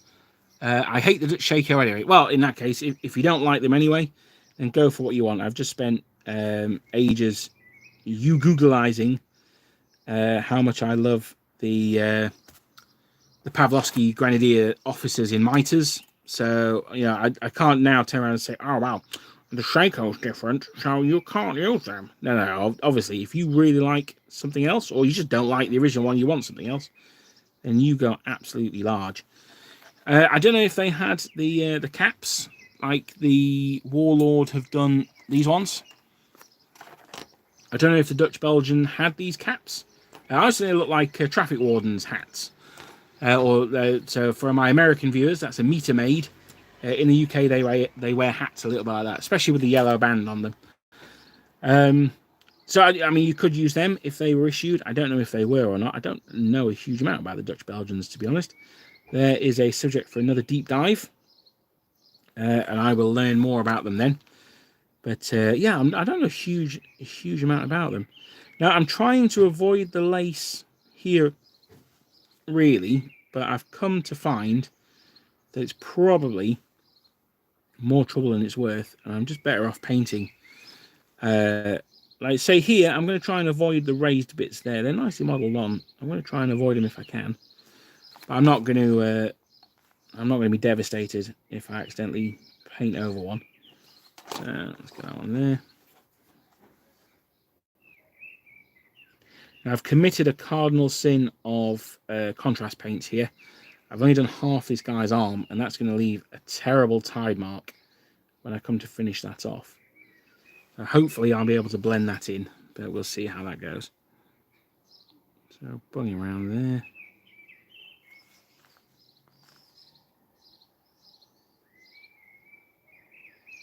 One of the things that I really like about these figures, and it's the same when I painted my Swiss, who are just in French uniforms but red, is when you've painted, gazillions of these figures, and then you paint them in a different colour, I just think they look absolutely awesome. They just look really striking. And well, I mean, it's not a dark blue, it's a mid blue, but the mid blue against the white here, I just really like. I'm really looking forward to seeing these guys finished on the tabletop. Again, arguably one standard bearer per battalion.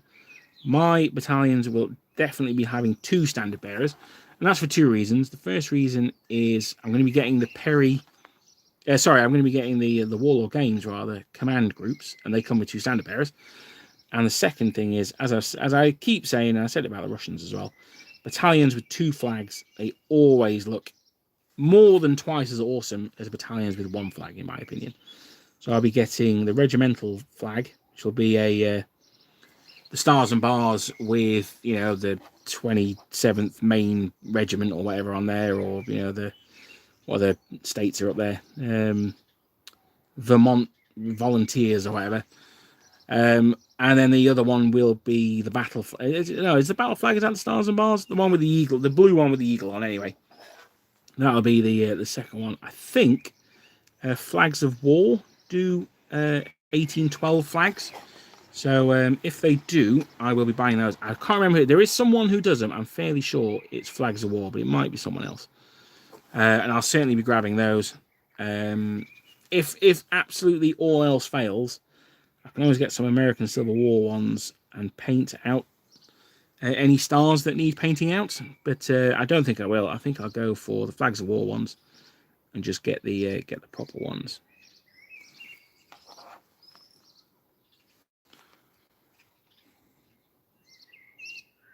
Solvent Abuse UK. Good morning to you, Solvent Abuse UK. Please don't abuse solvents, but it's nice to see you here. Mark T. So a contrast flesh color, if that's correct, then it is looking like it's working out okay. Yes, Mark T. I really like them. They're not perfect. Don't get me wrong. I think you get a better finish doing them the old-fashioned way. But how quick? I mean, you saw me painting them. How quick was that? The key is do it over bone. So I use, I think it's skeleton bone is the one I use. You can also use the wraith bone base coat that they do. Don't do it over white because it comes out far too pale and they look like they're dead. In fact, for casualty figures, I do specifically do them over white because it does make them look like they are dead. But yeah, do it over the bone. That gives you a nice base. Then bang the contrast flesh over the top. It's Gulliman flesh is the one that I use. So yeah, no, it's really, really good. Really, really big fan. I've just noticed here. This guy here, he is obviously a Batman villain. He's going to be Two-Face. There we go. They do darker flesh tones as well. They do one called Dark Oath Flesh. Now, I've used that for... what did I use that for? My Egyptians. I use that for. My Ottoman Egyptians. I probably should have used a darker one than that, to be honest. But ancient Egyptians, I think you could probably get away with it. Or sort of Greeks, Italians, you know, that sort of Mediterranean olive skin. I think you could probably use it for. David Lee, read The Psychology of Military Defeat. Okay, I've not got that one. That sounds quite an interesting one. I'll check that one out. Don't forget Sir Sidney Smith, whom Napoleon feared the most. Okay, yeah, no, I didn't realise that. But I think Napoleon's assessment of Wellington was perhaps out. I think Wellington was a lot better than just being a sepoy general. You may think he's overrated. I don't think he is, but you might. That's fine. But I certainly don't think he was not nothing, as they say. I've noticed on these guys, I've not clicked the supports off. Oops, Henry VIII. He's an actor who played the big guy. Oh, cool. Okay. Yeah, no, Henry. Oh, that is cool. A friend of mine who I'm trying to get into Napoleonic Wargaming, he's a massive Tudor fan. Now, obviously, he's a Yorkshireman. I can't stand the Tudors. The Tudors are the bad guys where I'm from. But no, he absolutely loves Henry VIII. It's an interesting period, actually. It's certainly one of the most popular of British history, that's for sure. The first one had an amphibious. Right, okay, damn Jan. So that's talking about the Americans. They did land some troops, did they? But just not successfully. Yeah, the second one is absolutely crazy. If you get a chance to read about the American attack on Tripoli, do. It's really, really interesting. It's one of those sort of boys' own daring do adventures. You know, 60 years before Beaugest and all that stuff. It's definitely worth looking into. I'm going to grab my 40th Somersets. Just started using them in the box. This box, I'm also using the British commander you get in the box as their officer because I've already got a proper amount of kills. Fair enough. Yeah, no, that sounds reasonable to me. The 40th Somersets. What facings are they? Are they yellow? Green. Might be green, I'm not sure. Another Somersets. We got Hong Kong as recompense for the Opium Wars. Now Hong Kong doesn't want to be part of China. Interesting. Hong Kong is a fascinating place. Where I lived was in Fanling Y. So Fanling is a tiny town in Hong Kong of like 3 million people or something. The Fanling Y is the original walled village that Fanling grew out of. And it's crazy. No, it's right on the border with China, though. So yeah, no. It's Hong Kong is a fascinating place. I'm not sure I'd want to go back now. I was lucky enough to go in the early 2000s when I was there. So China had just taken over, but they hadn't been quite as... they were still having the one country, two systems policy, which I think is less policy now than it was back then. The thing is with Hong Kong is kind of like China light, because everyone there speaks English. All the road signs are in English, so it's a lot it's a lot easier than going to like rural China or something. But no, I absolutely loved Hong Kong.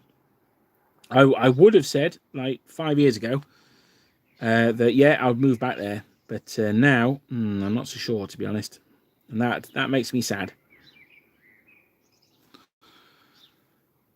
The garden in the background is finished. Yeah, no, it has. Yeah, it has, Mark. And I'll be honest with you, I'm in the attic here, and it's great for light because we get the light up here. Like, yeah, if the sun is shining, it's shining through one of the windows in this room, but it gets so goddamn hot up here that I have to have the window open. Last year was even worse because it was this hot, but there was no wind. But it is quite windy out there. But yeah, no, it's nice with the birds chirping, and no hedge cutting. No, absolutely.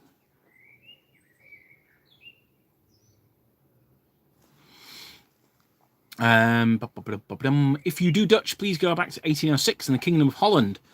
Yeah, they got bearskins then. I'm all right. If there's troops with bearskins or troops without, always pick the ones with bearskins. That would be my that would be my advice.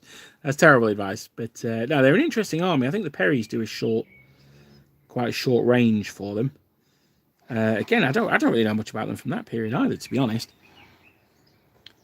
North Star Miniatures do War of 1812 flags. John Hart, you are a bad man, because so I've got this theory in my mind of doing World War One, but 1870 edition. So with Perry's bringing out their Franco-Prussian War range soon, obviously Warlord already do Crimean War Russians. These Boxer Rebellion Chinese, there's talk of those. There's obviously Brits for Zulu Wars or the Mahdist Uprising. American Civil War figures. So they're all there. So I was on the North Star website yesterday looking at their 1866 range. Oh, they're German command groups. Oh, so nice. Oh, so I was on there anyway, and they've got like a bargain basement section, and I ended up spending about 40 quid on books. So stop it. So stop making me go to the North Star site. I don't like it. It's sort of too expensive. Not because the stuff's so expensive. It's because I want so much of it. Afternoon, Steve Harmer. It is just perfect timing. Just about to start the French half of the Waterloo box. Can I ask what colour should I use the coat and trousers? There seems some variation.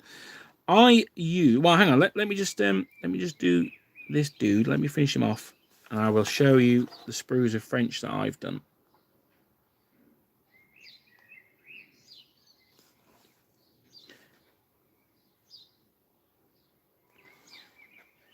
I'm going to keep going to about 12:30 today. So there's about 20 minutes left. As I say, we're clearing out the house, so I can't be away too long. I'll be in the doghouse. Let's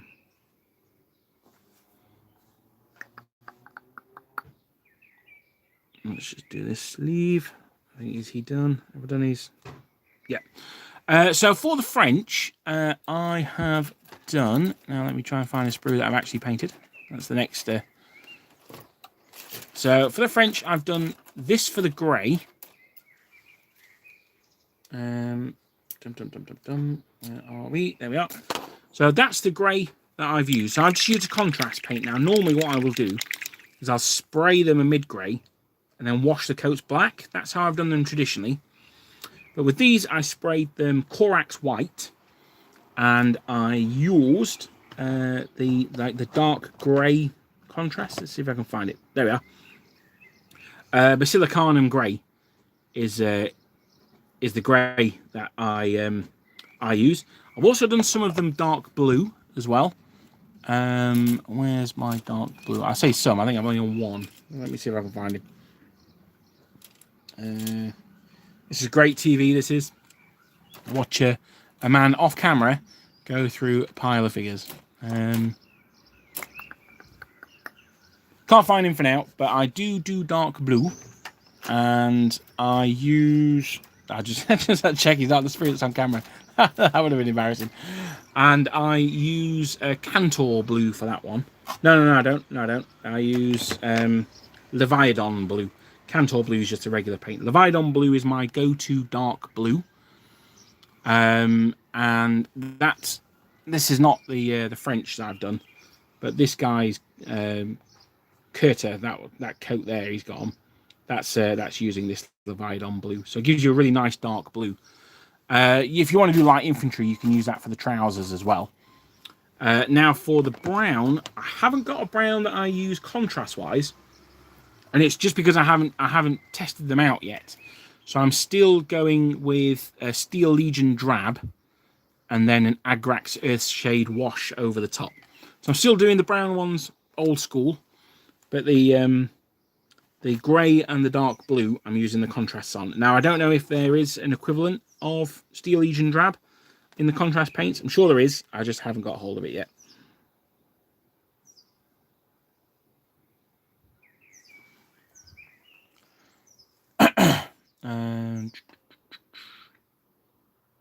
I'm going to scroll up a little bit. If you've played Napoleon Total War, I would have to say Wellington was the ultimate hill camper. Yeah, I have played Napoleon Total War. In fact, I've just downloaded it again. I had it deleted off my hard drive for a while. It's good. Yeah, I mean, it makes me sad. It could have been such a good game. If they had like a global domination campaign, I would just play it all the time. But I'm like, do I really want to do the Egyptian campaign again? Do I really want to do the Italian campaign again? I'm like, not really. So, yeah, it's a shame that they don't have the global domination. So I just have to make do with Empire Total War instead. I know there is a Napoleon Total War 3, which is like a big mod overhaul, but I don't think they've put the global domination campaign in there. So ultimately, it's always going to be a bit to me. I have played it online a few times, actually. In fact, my first ever online game, I had a Spanish army, and I was playing against some Prussians, and I absolutely murderized them. It was horrendous. But I think that's the only one I've won now. I've lost like half a dozen after that one. But that first one with the Spanish, it was absolutely brutal. Their white makes them look very fresh, though it's a bit of a pain. Is that the you have to remember what that white was, I'm afraid. That was a bit too long ago. You can always wash them with the apothecary white. I mean, these are very white. I haven't washed the trousers on these yet. I'll probably do that before we call it a day, and you can see how the Americans are going to look.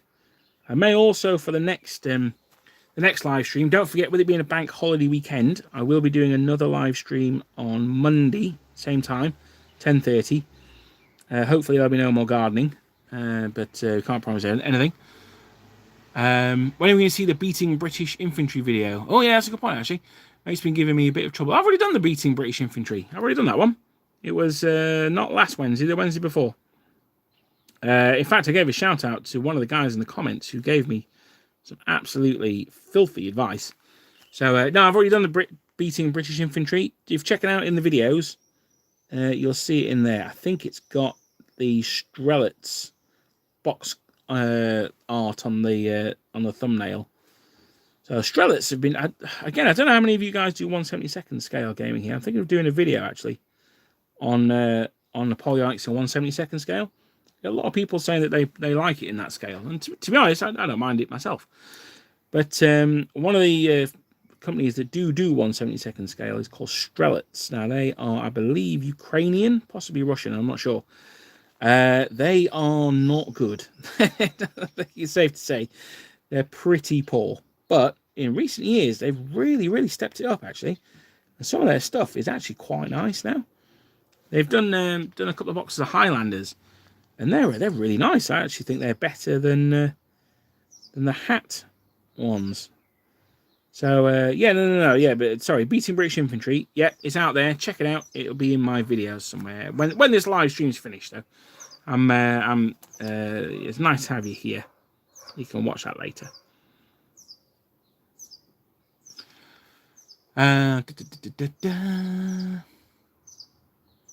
Oh, Simplified just released his video on the Napoleonic Wars. Oh, did he? All right, okay, I'll check that out. Quick question: 1806 French uniform. Did they keep the regimental colourings from the white coats? I can't figure it out in my books. 1806 French uniform. Did they keep the regiment? I don't think so, Russian Quill. I think they just stayed with the red facings. Do you mean when they had the white uniforms? I've definitely seen some in the white uniforms with green facings, so I don't know. I don't really know much about the white uniform, to be honest. I should probably, again, look into that a little bit more. Not sure what you mean, buddy. If you could post again, and I'll have another go. It might just be me that's being a bit daft. It almost certainly will be. It normally is. Oh, I've gone into his turnback there. Never mind. I'm going to be painting that over anyway. I'm not sure what colour I'm going to do the turnbacks on this battalion. I'm thinking red because it's a classic colour. I need to research it a little bit more. I'll do something a bit different if I can. I always do red. There's really enough Frenchmen and Russians for that matter. So, you know, if I can do a nice green or maybe a pink, something like that, that'd be quite nice. But we'll see. Didn't realise this was live. Yeah, man. I thought I was watching you reply while painting. Hello, Battle Matt. Nice to see you, my friend. I'm doing my first painting for about 30 years, priming some Gringo 40s Marmalukes. Beautiful figures. Priming feels like a scouting exercise as I'm finding all the nooks and crannies of the figures. Absolutely, Nick. Yeah, and they are so nice, those models. They are really nice. Very expensive, though. But you know what? If you can afford it, buddy, then all power to your elbow. They are lovely models. I might one day be able to get some of my own, but as it stands, I've actually got a ton of Brigade Games ones, which are also insanely expensive. But I haven't got around to painting those yet. Well, I started them actually. I just can't bring myself to quite finish them. I don't really know why, but yeah, no, they'll have to be finished for October. That's for sure. Get Napoleon Total War 3 mod. It makes it much better. Yeah, no, fair enough. I'm inclined to agree there. I've got Darth mod for Napoleon Total War, but not Napoleon Total War 3. Does it add a global domination campaign? That's my main thing. If it does, then I am all aboard the NTW3 train. If not, then yeah, I'm probably not actually that bothered. Not that I'm a megalomaniac or anything, but if it's not world domination, what's the point? Fire is a bit unpowered. I've been tempted to get into the Austro-Prussian War. Cannot beat a good Austrian. Well, I don't know. You can if you're a Prussian. Remember Castaños, a newbie general, never in battle before, defeated Dupont and Balian. Yeah, no, it was interesting. I had a discussion, shall we say, with someone about the Spanish army recently. There seems to be this, as the Dutch Belgians went through, there seems to be this post, what's the word? This reimagining, shall we say, of the Spanish army, and they're in fact a lot better than the British accounts hold them for. Yeah, I mean, Balen was a great success for the Spanish. I'm not taking that away from them. I think the French possibly surrendered a little bit too easy, but yeah, no, I don't know. That certainly the Warlord Games Spanish infantry, I've heard mixed reports about them, but as a painting thing, just to have a regiment on the table, those Spanish Grenadiers are absolutely gorgeous. Those, like, again, they're like miters. They're not quite miters, though, are they? They're just beautiful. I've been waiting and waiting for them to come out in plastic. I think is it Victrix or Wargaming with Atlantic that says they're doing them in plastic. But yeah, you know, I think it might be Wargaming with Atlantic. But I mean, yeah, okay. I'll wait. They'll probably come out at the same time as the Bavarians do. So yeah, we'll see.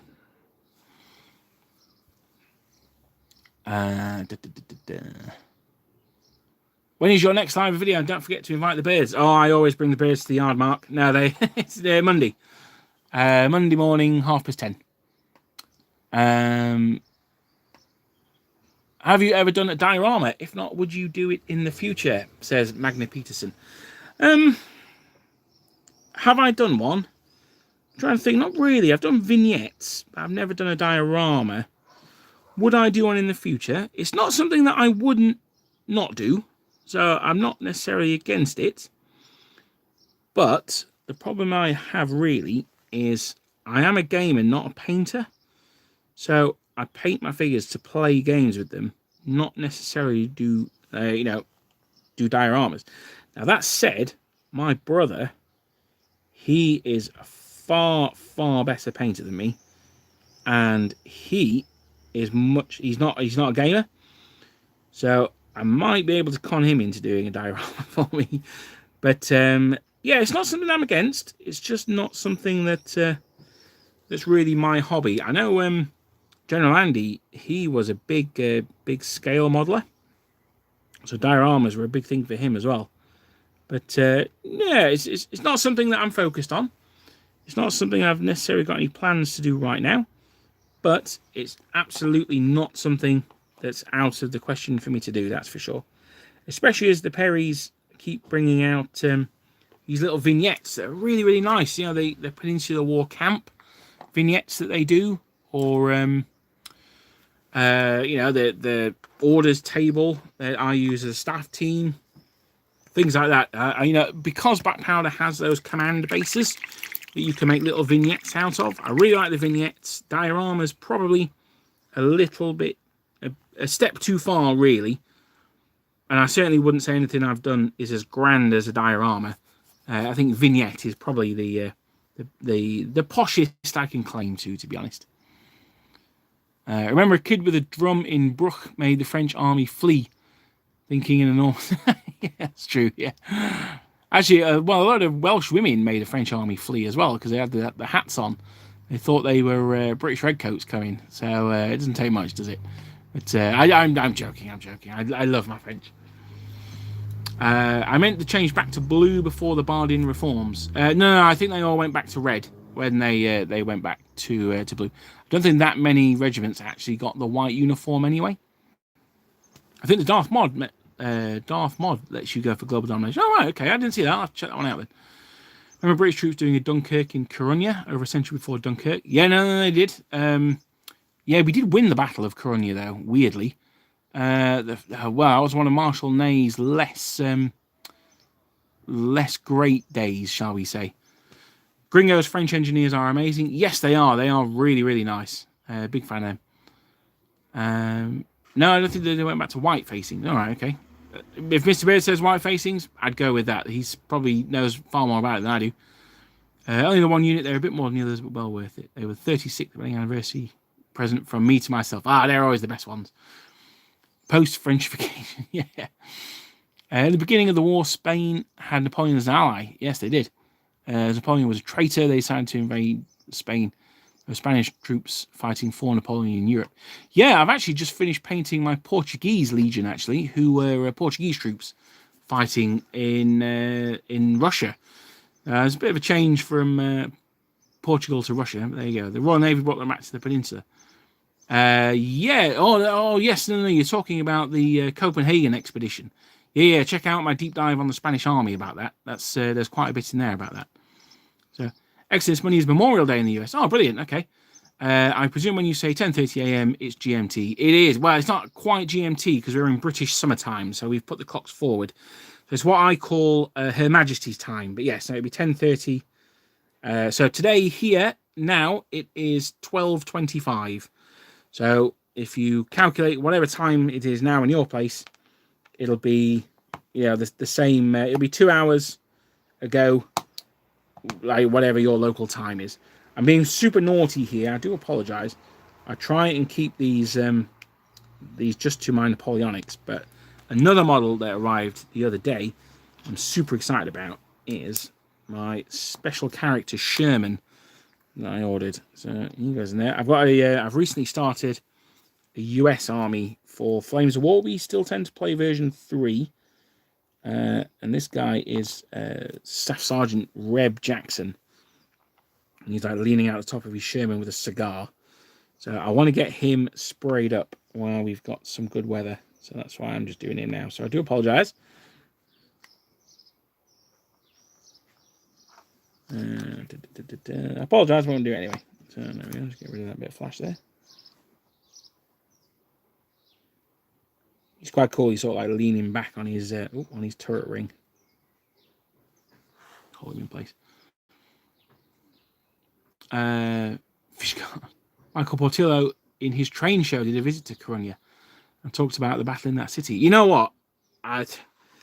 The older I get, the more I like Michael Portillo. I used to like him on This Week, but I actually really like his train journeys. It's really good, slow telly. I absolutely love it. And he's such a likable guy as well. You can like his politics, you can dislike his politics, you can not really care about his politics. But I just find him as a person, he's just so eminently likable.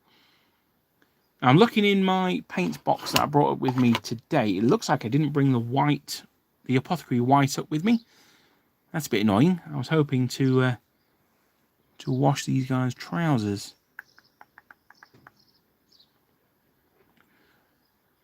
Right, well, that's annoying. I didn't quite bring that with me. So what I'm going to do is I am going to... I was talking earlier on about how with the brown coats... well, I'll do that anyway. But this is the Americans. I've already done their trousers with the apothecary white.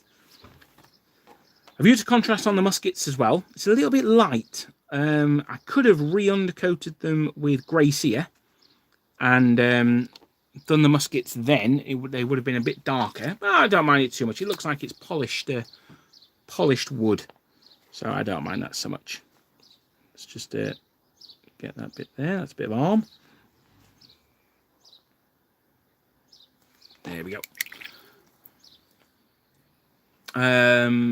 Mark T, 5 hours back here, but I will get up early for your live video on Monday. Oh, that's very nice of you, Mark, but don't you enjoy your bank holiday. I know you Americans don't get many holidays, so make sure you enjoy it as much as you can. So it'll always be on the live video section of the page, so don't you worry about that. Mr. Bird, I don't really think I know more than you. I'm 14. Well, age is of absolutely no importance, Mr. Bird. And if it's a subject that you're interested in, then, have the faith in your knowledge. I certainly don't know everything. I might sometimes think I do, but I definitely don't. So, no, age is absolutely no. If that's something you know about, then you know about it, dude. Fun fact, most Spanish Navy ships in Cuba's war were built in Britain. All right. Today, Queen Elizabeth II has a Navy built in Spain. All right, okay. And also armoured infantry vehicles. I really upset someone yesterday. This is going to be my last anecdote for the day, because I'm just going to paint this one coat, and now I'm going to have to knock it on the head, I'm afraid. But someone put up a series of posts on the Black Sails page. It was a little bit naughty of me, I know. He was basically, I think he was Spanish, and he was putting up a thing. He'd been quite annoyed that everyone assumed that Spanish ships were painted red, because apparently they weren't. But the Santa Misia Trinidad, which is the most famous one, was. It was like a special honour for that one to be painted red. But it had sort of 3 or 4 different colour schemes throughout its life. And he was like, "Oh, this is its first colour scheme," and it was yellow or whatever. This is the second one. It was like the classic red. This is the third one. So that person on the bottom, you forgot his iconic final look, and it was a picture of the Atlantic Ocean. But which I thought was hilarious. But he wasn't best pleased. But shit posting aside, it was a genuinely useful post. That's why if I don't add you as a personal friend on Facebook, it's because I shit post far too much, and I know I shouldn't. I know I shouldn't do it, but I still do. But yeah, no, he wasn't. He wasn't thrilled by its iconic final look. Picture of the ocean.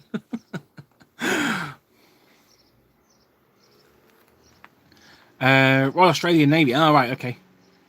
How good are the Hat Bavarians? I've been waiting 2 Bavarian battalions. I've been wanting the victories forever. Pairs are a bit expensive, so what paint do you use for them? Well, actually, I'm going to come back to that one, Felix. Conradson says the Spanish Navy in Napoleonic days were seriously outdated, and I believe the French was also outdated. Absolutely, 100% right. It wasn't the fact that the crews weren't very good, or the men weren't brave, or any of that stuff. It was that they were just outdated. I remember going on to the Victory when I was, I don't know, 8, 9. I remember them saying then that one of the big differences was that the French and the Spanish still had like match fire cannons, I think they're called. So when you think of a cannon, you've got the dude, he's got a match on a stick, and he touches it to the cannon, and that blows up. Now that's awesome, but a lot can go wrong there, especially on a ship, because the powder is in the open and it gets damp. The powder that's in the open is the powder that's in the pan. That can get damp. Suddenly you've got to clear all that out and fire again. The British, they used flint firing cannons. Now, I am no naval expert, I should point out here. They used like a lanyard that you pull, and that just has like a flint mechanism, just like on a musket. And that's what fired off the cannon. And that's apparently a lot better than using match, like the touch match. So that was one of the big differences. Also, the French were trained to aim high. So they would try and disable a ship, which is fantastic. It means that you can capture it, you can grapple, you can capture it, you can sell that ship off as a prize. And the British would aim low into the hull, and that would just sink the ship. It would destroy crew, guns, things like that. But it means that the ship isn't worth as much in prize money. Now, the British, they didn't care about that. I mean, they did care about prize money, but they cared more about winning than they did the prizes at the end of it. So I think that was a huge change as well. Now, when you're at the start of a battle, firing high is probably very good to break down that maneuverability. But when you're 20 meters away from each other, just pouring fire into each other's ships, you probably want to start aiming low. I'm sure the French did. I mean, they weren't idiots. But if you've got that natural training inclination to fire high, you're not going to be as good as those guys who are trained and have the inclination to fire straight into your hull. So going back, Felix Goodhue, how good are the Bavarians? I'm glad you asked, because earlier on I found one of my Hat Bavarians. I'm going to leave him there for you to enjoy in all his Bavarian-y hatted glory. Just while I finish off doing this coat. I'm now running over time, so this is going to have to be very, very quick, I'm afraid.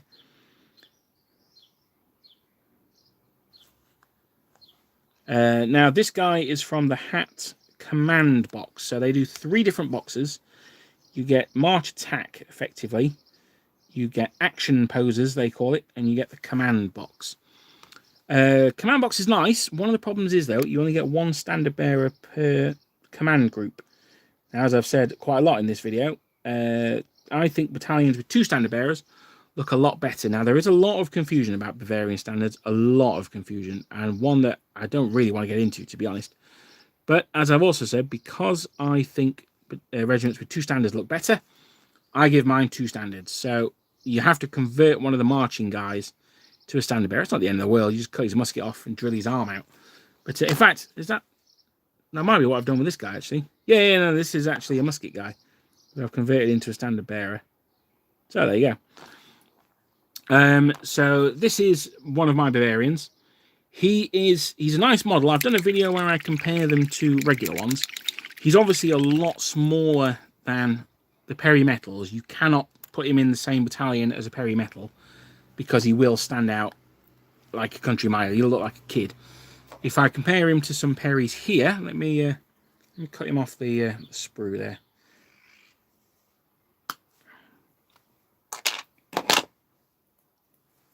So if we compare him to some Perrys I've just got lying around, you can see he is quite a bit smaller. So what I would say is, don't put him next to a Perry guy. If you're doing a battalion of Bavarians and you want to use the hat, do the full battalion of Bavarians. You can't really mix them in. He's a lot slighter than the Perrys. Let's see if I can slip him in between these two gaps, in this gap here. So he's super dusty as well. So I wouldn't put them in the same unit, would be where I stand on the hat Bavarians. I like them. I've got about £100 worth of them, and they're only like £7 a box. So that just goes to show I went all in on them.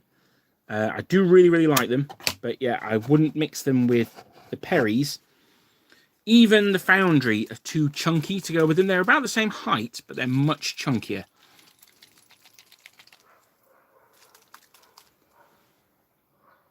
So let's have a quick wrap up before I go. Spanish Navy was outdated. We've been through that. Red was not an unusual colour for ships in Spain. It was an expensive colour, so they rarely dressed in red. Well, that would be fair enough. That would be why the Santa Misa Trinidad, which was obviously their premier ship, was in red. Then there's a bit of a status symbol. Artillerymen were able to shoot almost 3 times. The Spanish didn't. Well, there you go. I think that's eventually what it comes down to.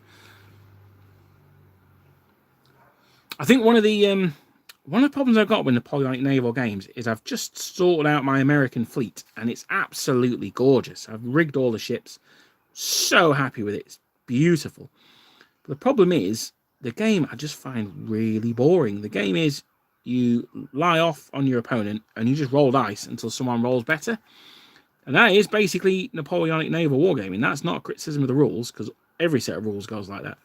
That's basically how it went down. So it's yeah, I don't know. I think I just need to change my mindset to it. I mean, by the same token, if I fired one broadside from my ship and blew up your ship, I'd be equally disappointed by that as well. So it's definitely a me problem, not a game system problem.